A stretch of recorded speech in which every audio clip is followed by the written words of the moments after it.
Hello दोस्तों, आपका स्वागत है हमारे YouTube channel online class by S K. Yadav में। आज हम क्लास 9 के ज्योग्राफी को देखते हैं। Chapter number 1।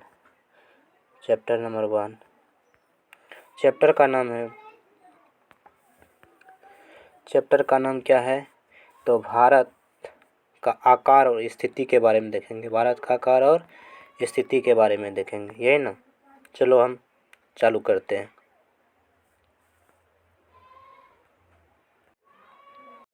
देखते हैं कि भारत जो है ना, एक ऐसा देश है। भारत एक विशाल देश है। कैसा देश है?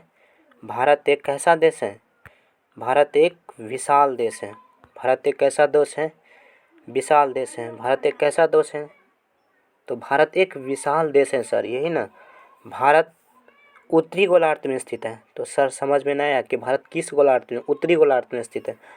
उत्तरी गोलार्ध में स्थित है। भारत किस गोलार्ध में है? उत्तरी गोलार्ध में स्थित है। पहले समझाते हैं उत्तरी गोलार्ध आखिरकार क्या होता है। देखो,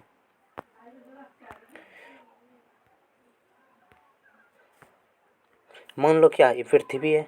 क्या है? पृथ्वी है। चलो यहाँ एग्जाम्पल अच्छा दिया हुआ है। ये क्या है? पृथ्वी है। पृथ्वी का आकार क्या है? गोल है? नहीं सर, हल्का क्या है? चपटी है, जियोड है। जियोड है। मान लो इसको दो भागों में बटा गया, ऐसे ऐसे बांटा गया, इधर इधर। पृथ्वी को क्या करते हैं? इधर उत्तर हुआ और इधर दक्षिण हुआ। दक्षिण हुआ। तो देखो,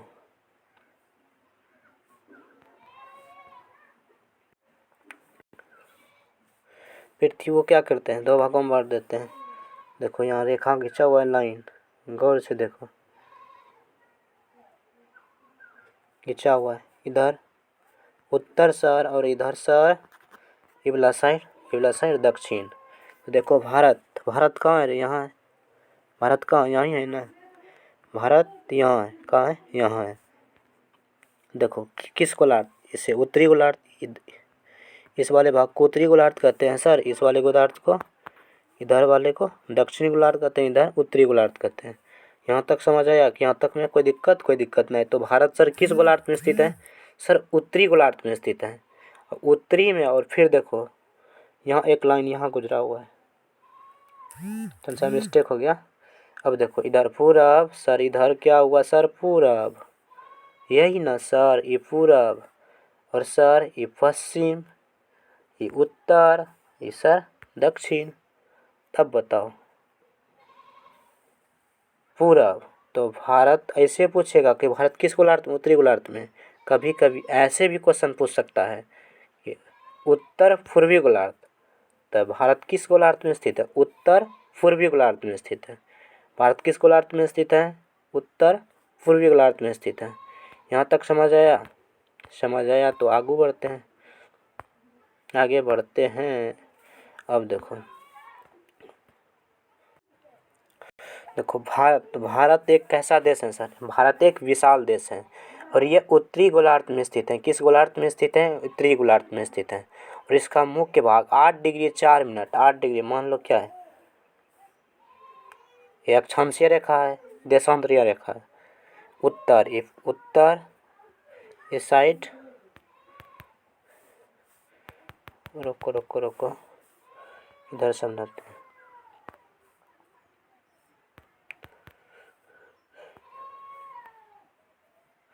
इधर उत्तर सर, इधर दक्षिण, इधर सर पूरब, इधर सर पश्चिम, है ना, इधर पश्चिम। तो पश्चिम, इसका मुख्य भाग 8 डिग्री 4 मिनट उत्तर से 37 डिग्री 6 मिनट। मतलब भारत का जो उच्चतम बिंदु होता है सर, कितना होता है? इधर ऊपर में 37 डिग्री 6 मिनट होता है सर।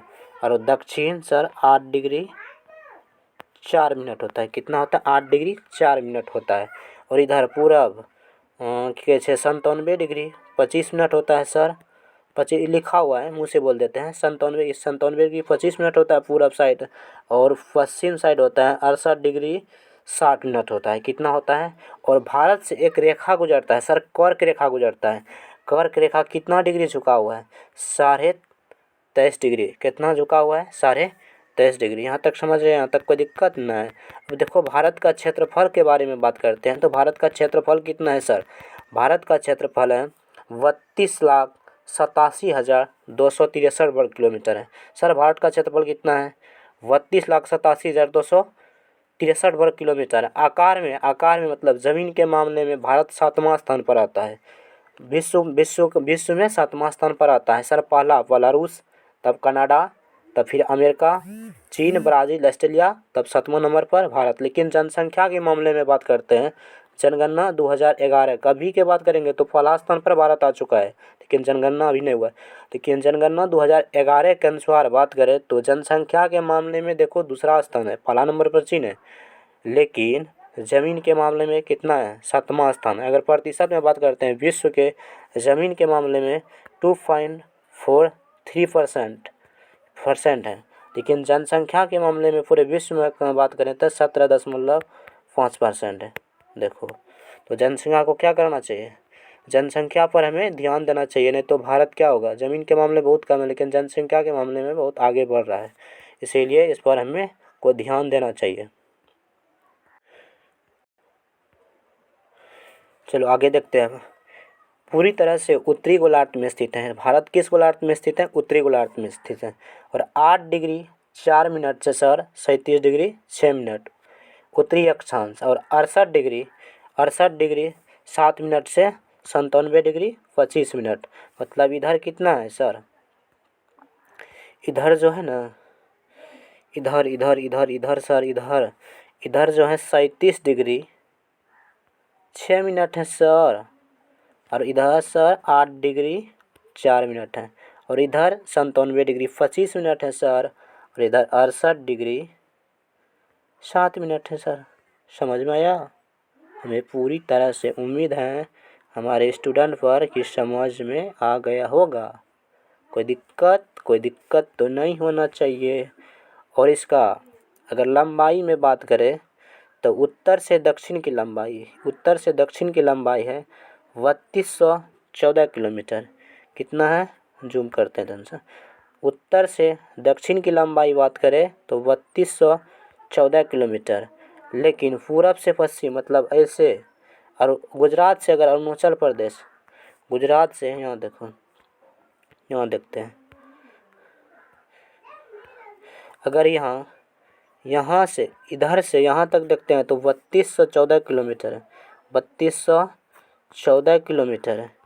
लेकिन अगर हम गुजरात से, यहाँ गुजरात है, गुजरात से अरुणाचल प्रदेश तक देखते हैं 2933 किलोमीटर है। पूछ सकता है भारत का जो विस्तार है, भारत का विस्तार यहाँ वही PDF में लिखे हैं कि उत्तर से दक्षिण की लंबाई जो है ना कितना है? उत्तर से दक्षिण की लंबाई 3214 किलोमीटर। कितना है? 3214 किलोमीटर है सर। जबकि पूरब से पश्चिम की लंबाई कितना? 2933 किलोमीटर है। और देखो एक बात देखो, स्थलीय सीमा यहाँ से गुजरात से जो है ना, गुजरात से यहाँ से और यहाँ तक भारत का पर पश्चिम बंगाल तक जलीय सीमा बनाता है। कैसा सीमा बनाता है सर?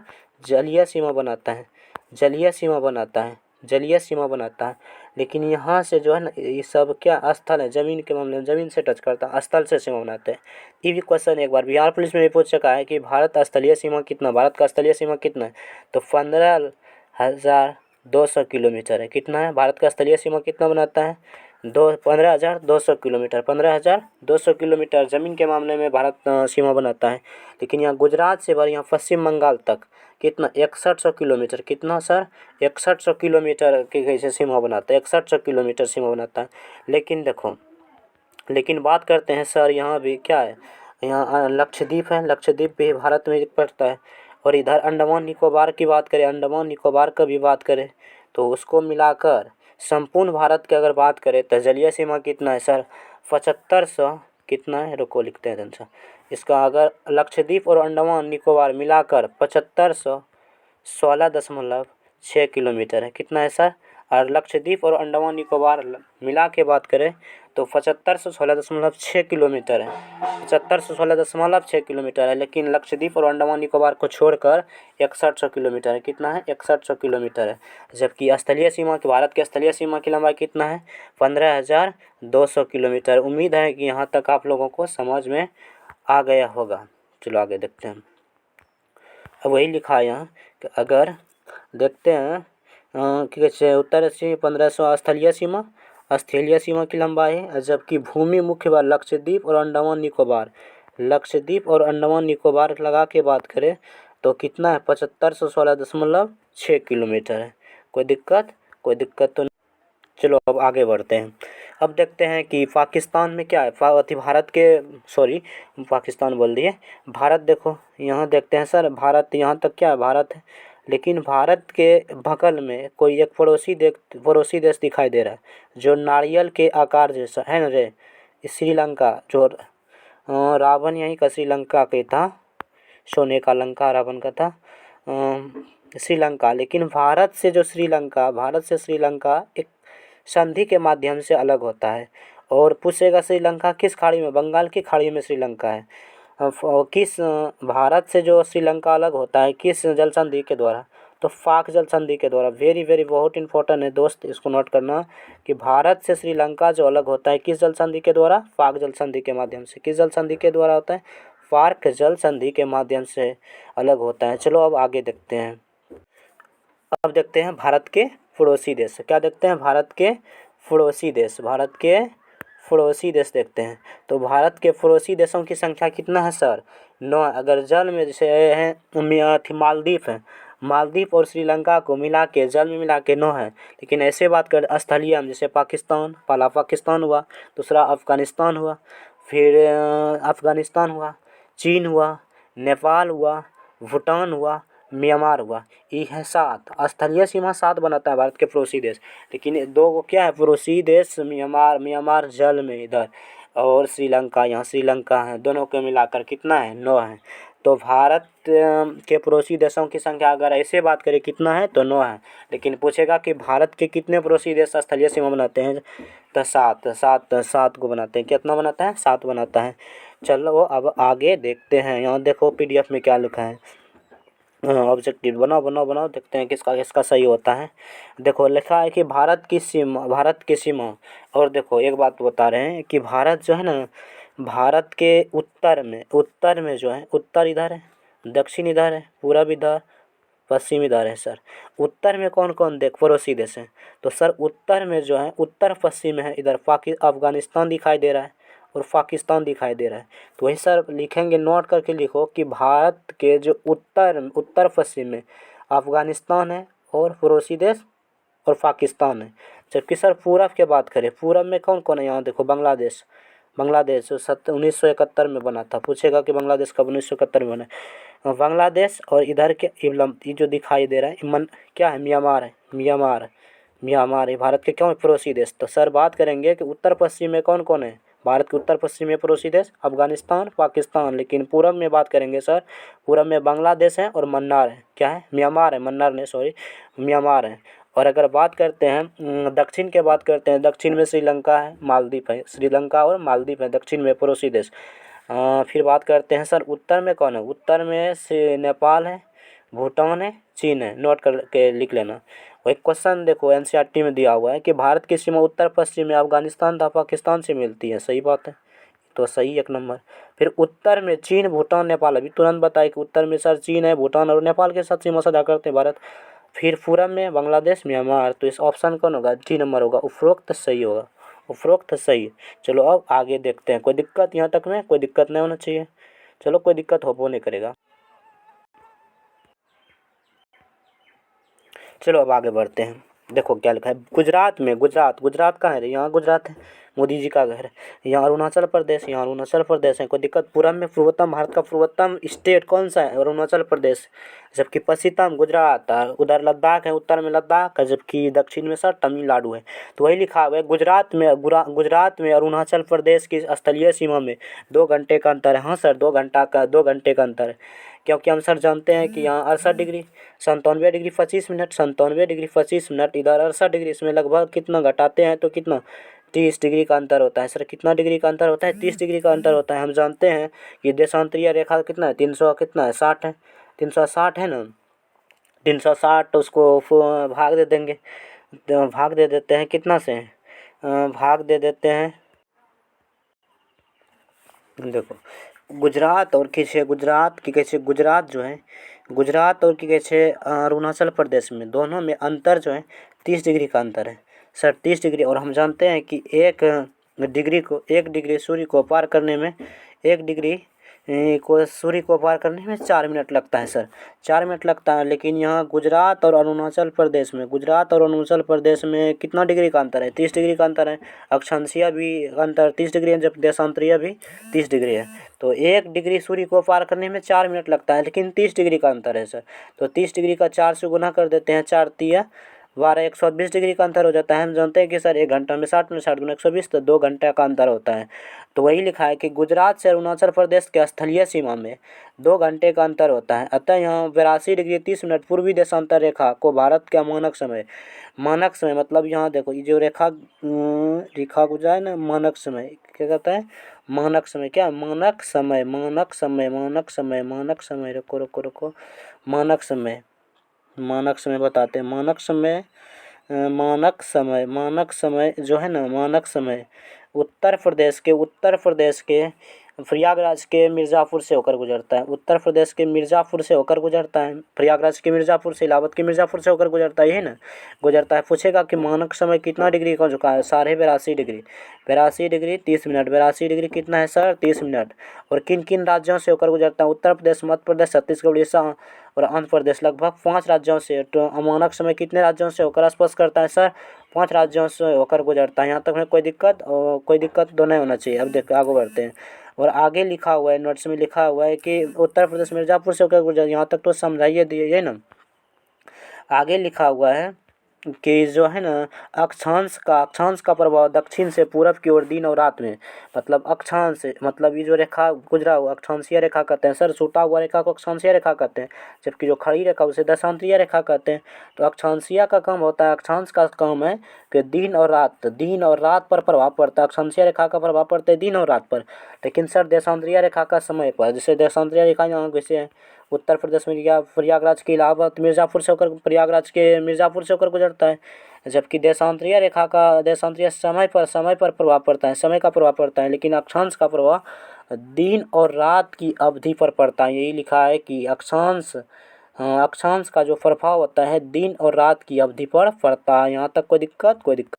चलो आगे बढ़ते हैं। कोई दिक्कत तो ना होना चाहिए। आगे बढ़ते हैं। अरे साला इधर कौन रे, देखो जो भारत के, अभी तुरंत बताए कि भारत के स्थलीय सीमा की लगभग जो रेखा की लंबाई है 15,200 किलोमीटर।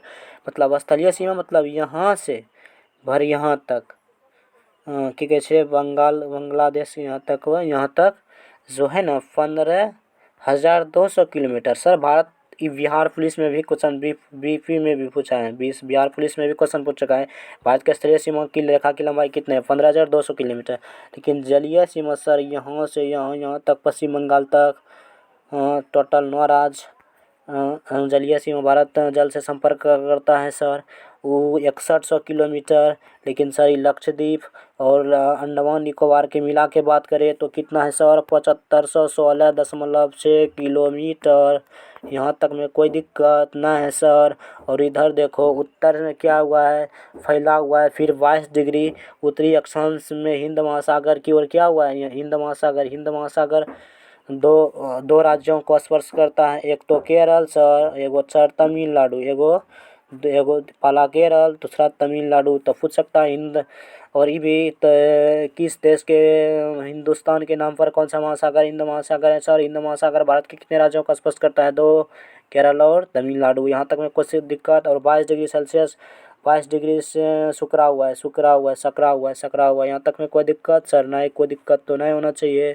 चलो और पूछेगा कि कैसे अरब सागर था पूरब में भारत के जो वो थी पश्चिम में कौन है सर? अरब सागर है। कौन सा महासागर है? तो भारत के पश्चिम में सर पश्चिम में अरब महासागर है। जबकि सर उत्तर की कैसे पूरब में कौन सा महासागर है सर? बंगाल की खाड़ी है। पूछेगा कि सर भारत के पश्चिम में कौन सा महासागर है सर? अरब सागर है। जबकि सर कि कैसे पूरब में सर कौन सा खाड़ी है? बंगाल की खाड़ी है सर। दक्षिण में कौन है सर? हिंद महासागर है जो हिंदुस्तान के नाम पर पड़ा है सर। यहाँ तक में कोई दिक्कत सर? कोई दिक्कत ना होना चाहिए सर। अब आगे बढ़ते हैं सर। कोई दिक्कत? कोई दिक्कत। चलो सर अब तो चैप्टर ख़त्म हो गया। अब इस देखते हैं कि कौन कौन क्वेश्चन का सही उत्तर देते हैं। ऑब्जेक्टिव देख ले। इस चैप्टर में जो ऑब्जेक्टिव है ऑब्जेक्टिव देखते हैं। देखो अपना उत्तर कमेंट बॉक्स में दो। जल्दी जल्दी जल्दी बताओ, कमेंट बॉक्स में लिखो। देखो अभी तुरंत बताएं। कर्क रेखा किस राज्य से नहीं गुजरते? हो तनसा छूट गया। कर्क रेखा जो सर भारत के बीचों बीच से होकर गुजरता है। कर्क रेखा भारत के कुल 8 राज्यों से होकर गुजरता है। बीच में छूट गया था बताने के लिए। देखो सबसे पहले गुजरात से होकर गुजरता है। और सर राजस्थान से होकर गुजरता है। मध्य प्रदेश से होकर गुजरता है सर। छत्तीसगढ़ से होकर गुजरता है। झारखंड से गुजरता है सर। पश्चिम बंगाल से सर गुजरता है। त्रिपुरा से गुजरता है सर। मिजोरम से गुजरता है। टोटल 8 भारत के 8 स्टेट से कर्क रेखा। और इसका पूछेगा कर्क रेखा 23.5 डिग्री झुका। अपने अक्ष पर कितना डिग्री झुका हुआ है सर? 23.5 डिग्री। तो अभी तुरंत बताए कर्क रेखा कितने राज्य? 8 राज्यों से। देखो इनमें से अभी तुरंत बताए कौन नहीं बोले। तो कर्क रेखा किस राज्य से नहीं गुजरती है सर? नहीं गुजरती है। तभी उड़ीसा का नाम बोले रे गधा। अभी उड़ीसा का तो नाम नहीं बोले तो सर यही हुआ option number B 4 ball. B number सही हुआ। अब देखो दूसरा नंबर देखो भारत का सबसे पूर्वी देशांतर कौन है सर? पूरब में सबसे सर अभी तुरंत बताए थे। पूरब में 97 डिग्री 25 मिनट सर। पश्चिम में 68 डिग्री 7 मिनट सर। उत्तर में सर 37 डिग्री 6 मिनट सर। और दक्षिण में सर 8 डिग्री 4 मिनट। ना यही तुरंत न बताए थे रे गधा। नंबर 6 गहूँ बेची खरीदा जो। तो ऑप्शन नंबर कौन सही होगा रे? A4 Apple. चलो आगे बढ़ते हैं सर। आगे बढ़ते हैं। चलो आगे बढ़ते हैं सर। अब देखो उत्तराखंड, उत्तर प्रदेश, बिहार, पश्चिम बंगाल और सिक्किम की सीमा किस देश को छूती है? अरे गधा नंबर 6। यहाँ रे सटल में जो बिहार से सबसे अधिक सीमा बनाता है कौन देश रे? नेपाल बनाता है सर। नेपाल ही सर उत्तराखंड को छूता था। यहाँ उत्तर प्रदेश को छूता था और सबसे ज़्यादा बिहार से सीमा बनाता था और पश्चिम बंगाल। और यहाँ जो हमारा विदेशी राज्य विलय हुआ है सर सिक्किम, उसको उससे भी सीमा बनाता था। कौन सा देश सर जिसका बहू और बेटी का रिश्ता है? मतलब इंडिया का लोग जाके शादी कर लेता है वहाँ और वहाँ का लोग भी शादी कर लेता है। कौन सा ऐसा पड़ोसी देश है मेरा? नेपाल। नेपाल में क्या करते हैं? वहाँ का बहू बेटी को यहाँ लाते हैं, यहाँ का भी वहाँ जाता है। तो उत्तराखंड, उत्तर प्रदेश, बिहार, पश्चिम बंगाल और सिक्किम की सीमा किस देश को छूता है? तो C4 कैट सी नंबर सही हुआ। चलो आगे देखते हैं। अब देखो 4 नंबर देखते हैं। 4 नंबर लिखा है कि ग्रीष्मकाल में आप यदि कवरावती जाना चाहते हैं तो किस केंद्र शासित प्रदेश से जाएंगे सर? ये बताने वाला बात नहीं सर। लक्षद्वीप सर। लक्षद्वीप का जानते हैं सर केंद्र शासित प्रदेश कहाँ है सर? लक्षद्वीप का सर केंद्र शासित प्रदेश। लक्षद्वीप की राजधानी कहाँ है सर? कवरावती है सर। जानते हैं सर। पहले से बताने का कोई ज़रूरत है सर? कोई ज़रूरत नहीं है सर। तब पुडुचेरी की राजधानी बता दीजिए सर। नहीं जानते हैं तो पुडुचेरी की राजधानी सर कैपिटल पुडुचेरी है। अंडमान निकोबार की राजधानी पोर्ट ब्लेयर है। जल्दी जल्दी लिख लो। दमन और दीव का राजधानी दमन है सर। जल्दी लिख लो। लगभग कुल 8 केंद्र शासित प्रदेश हैं सर। कितना केंद्र शासित प्रदेश हैं सर? यूटी कितना है रे? यूटी सर 8 गो हैं। पहला है सर दिल्ली है। दिल्ली की कैपिटल दिल्ली है। अंडमान निकोबार का शहर कहाँ है रे कैपिटल? पोर्ट ब्लेयर है सर। चंडीगढ़ भी क्या है केंद्र शासित